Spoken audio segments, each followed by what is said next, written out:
There's a curious pattern that appears across several ancient traditions.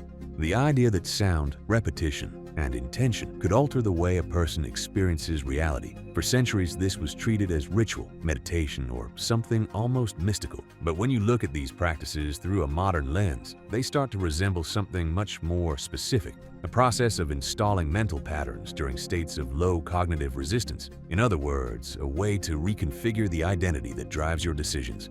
The human brain works through two main systems: a critical system responsible for analyzing, judging, and questioning new ideas, and an automatic system which executes repeated patterns without demanding much conscious attention. When an internal narrative is repeated many times, especially during more relaxed mental states, it begins to partially bypass that critical filter. Over time, it stops feeling like just a thought and starts being treated as an operational pattern. This is exactly how habits form, and it's also how internal stories begin shaping behavior. First, what you notice changes. Then, what you decide to do changes, and decisions repeated over time inevitably change results. If you watched the previous video on this channel, you already saw that the minutes before sleep are one of the most neurologically programmable states of the day. In that video, we explored how that window influences the subconscious during the night. What you're about to do here uses the same principle, but consciously, through repetition and narrative. But before installing any new mental command, there's an important detail. The brain trusts commands much more when they come from identities that are already in motion. So start with something simple. Organize the space around you. Resolve a small task you've been postponing. Finish something that was left incomplete. That small action creates something called behavioral priming. It's as if the brain quietly registers commands coming from this identity. Get executed. Now imagine recording a short message for yourself using your own voice, something around 2 minutes long. There's an important reason to use your own voice. The brain has specialized circuits designed to recognize vocal identity. When you hear your own voice, the message encounters less psychological resistance because the system immediately recognizes it as coming from you. But this is exactly where most people make a subtle mistake. They try to force the brain to believe something it immediately rejects. Unrealistic affirmations like, "I am a millionaire." The brain detects the inconsistency almost instantly, and when that happens, it simply ignores the command. Instead, what you want to build is something different, a narrative of personal evolution. Think of it as telling yourself the story of who you are becoming, not an impossible leap, but a process that has already started. Describe how your mind works, how you respond to challenges, how small actions begin generating real progress. Something like, "My mind becomes calmer when solving difficult problems.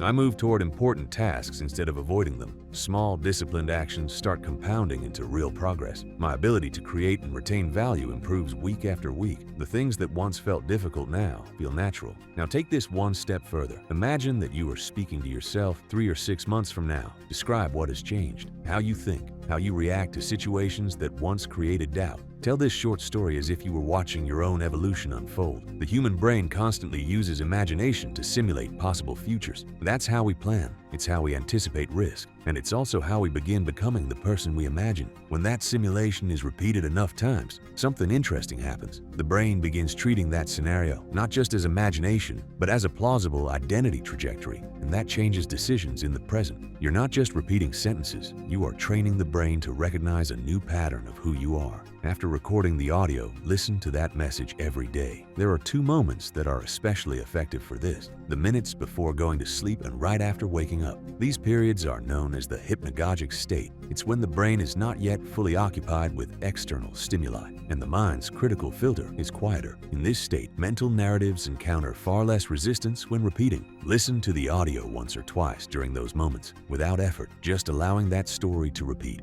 Over time, something begins to shift. The brain stops treating that narrative as something hypothetical and begins treating it as an identity under construction. This doesn't work like magic. What changes first are your decisions, but consistent decisions end up changing entire trajectories. If you want to explore ideas like mental repetition and subconscious influence more deeply, there are classic books that discuss this topic. One of the most well-known is The Power of Your Subconscious Mind, which explores how repeated mental patterns can begin influencing behavior over time.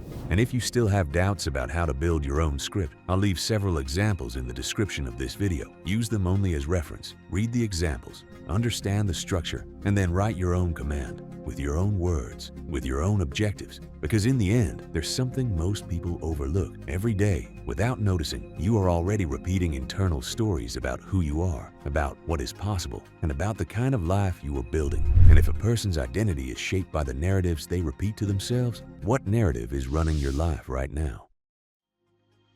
Protocol active. Subscribe to maintain the pace. Most will forget this lesson in seconds. Don't be one of them. Your next directive is on the screen. Stay disciplined.